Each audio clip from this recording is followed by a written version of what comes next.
Hello, I'm Vex, and this is the Declaration of Independence Made Simple. When people think of 1776, they often imagine fireworks and freedom, but the years just before independence were tense, complicated, and unequal. 13 British colonies stretched along the Atlantic coast. Most colonists were of European descent, many were indigenous or of mixed ancestry, and hundreds of thousands were people of African descent, most of them enslaved.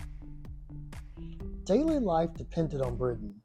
The king and parliament made the big decisions.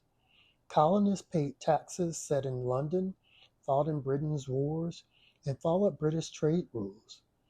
After the costly French and Indian War from 1754 to 1763, Britain tried to raise money with new taxes and tighter controls. The Sugar Act, the Stamp Act, and Townshend Acts.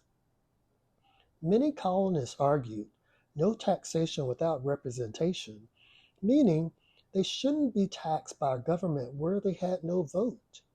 At the same time, the colonies were deeply tied to the transatlantic slave trade. From the 1500s to the 1800s, European and American traders forcibly transported millions of Africans across the Atlantic. Historians estimate about 12.5 million were taken, and roughly 10 to 11 million survived the Middle Passage to the Americas. By the 1770s, slavery existed in every colony. It was strongest in the South, where enslaved people worked on plantations growing tobacco, rice, indigo, and later cotton. But slavery and the slave trade also benefited northern ports through shipbuilding, insurance, banking, and trade.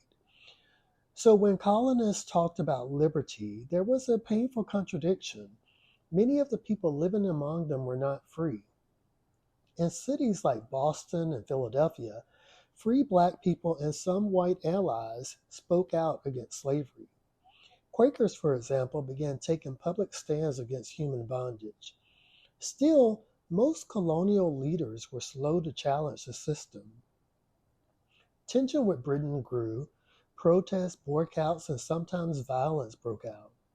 The Boston Massacre of 1770 and Boston Tea Party of 1773 became symbols of resistance. Britain answered with harsh measures called the Coercive Acts, or also known as the Intolerable Acts.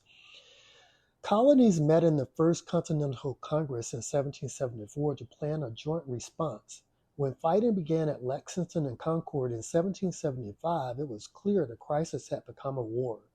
Another truth, enslaved people themselves followed events closely.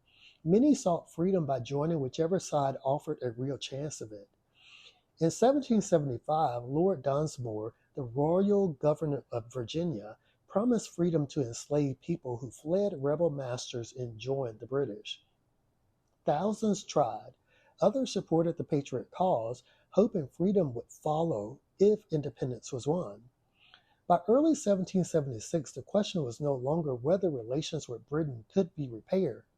The question was whether the colonies would declare a new nation and if the new nation would live up to its talk of liberty for all.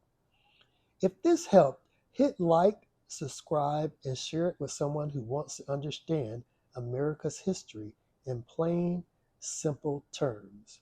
Remember, history isn't just the past, it's the story of how we got here.